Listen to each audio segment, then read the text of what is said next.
Վարչապետը մեկնել է Միացյալ Նահանգներ։ Վաշինգտոնում Փաշինյանը կմասնակցի Խաղաղության խորհրդի անդրանիկ նիստին։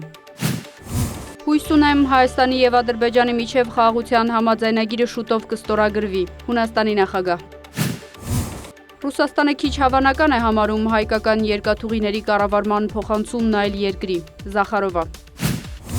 Արաղչին հայտնել է, որ Իրանն ու Միացյալ Նահանգները Ժնևում նախորդ շփումների համեմատ զգալի առաջընթաց են գրանցել։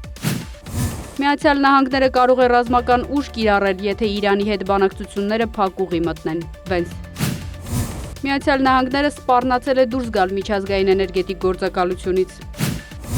Ժնևում ավարտվել է Ուկրաինայի հարցով եռակողմ բանակցությունների երրորդ փուլը։ Ուկրաինացիները չեն ընդունի տարածքների կորուստ ենթադրող խաղաղ համաձայնագիրը։ Զելենսկի։ Իրանը և Ռուսաստանը հինգշաբթի ռազմածովային զորավարժություններ կանցկացնեն։